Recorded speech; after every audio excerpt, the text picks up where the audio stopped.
we have a question here in which they are asking us to calculate the electric field at the center of semicircular ring. So this is our semicircular ring here. Now first of all we will try to find the direction of the electric field in case of semicircular ring.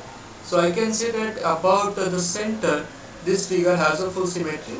So if I draw a line like this way, if I draw a line like this way, so I will be saying that the electric field will be along this line, okay, because about this line has a symmetry. So electric field will be along this line here, okay. Now in this question there is one error, they have not given the distribution, that how the ring is kept, okay. So we can have both the possibilities, okay. It can be kept like this way also, it can be kept like this way also, so it is not given. So I am just taking a random configuration, that is like this way. Linear charge density is lambda. Now to find the electric field at the center of the ring, what I will do, I will consider a small element here. Let's say, let us consider a small element at an angle of theta. This element is making a small angle d theta here. Now I will calculate the charge on this element. So how much is the charge on this element? So I will write the length of this element as rd theta. This is the length rd theta. So dq will be how much? dq will be lambda times rd theta. Now this is the point charge. So because of that, electric field will be in this direction. The electric field will be in this direction. And if I write dE, then dE I will be writing it as a k times dq by r square. And so this is going to become k times, and dq is lambda r d theta divided by r square. So r square and r will cancel out, and we will be getting a k lambda d theta by r. Now look, by symmetry I can say that exactly here also we will have a same kind of element, okay.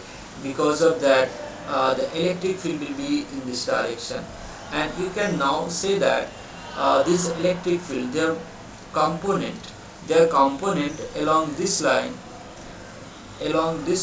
will add up, and along this line means perpendicular to this line, means along this line their component will cancel each other. So if I write dE net, here, then the value of this angle is theta here. So I will say that dE net will be what? dE net will be integration of dE cos of theta, okay, integration of dE cos theta, and the limit will go from theta equals to you can see that when the element I am taking the element from this with respect to this line. So if the element is varied on this side, then theta will go from 0 to 90 degree, and on this side when you go, it will go 0 to minus 90 degree. So I will be taking the element from minus 90 to plus 90. So here I will put the value minus of pi by 2 to plus of pi by 2, and let's substitute it. So we will get k lambda by r cos theta d theta minus of pi by 2 to plus of pi by 2. And if I solve it, then on simplification we are going to get 2k lambda by r, because this will give you k lambda by r sine of theta minus of pi by 2 to plus of pi by 2. So this comes out to be 2k lambda by r, and if I write lambda in terms of q and k in terms of 4 pi epsilon naught, so 2 divided by 4 pi epsilon naught r, and then lambda into pi r multiplying with pi r to the numerator and pi r to the denominator here. So you can see that this will give you 2 to the 4, lambda into pi r is the total charge on the semicircular ring, and this becomes 2 pi square epsilon naught times r square and minus of j cap.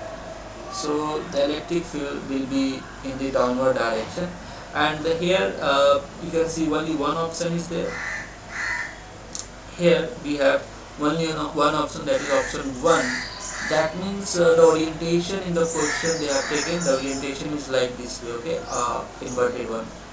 Alright, so this is how we will calculate the value of electric field due to semicircular ring at the center, okay, q by 2 pi square epsilon naught times r square.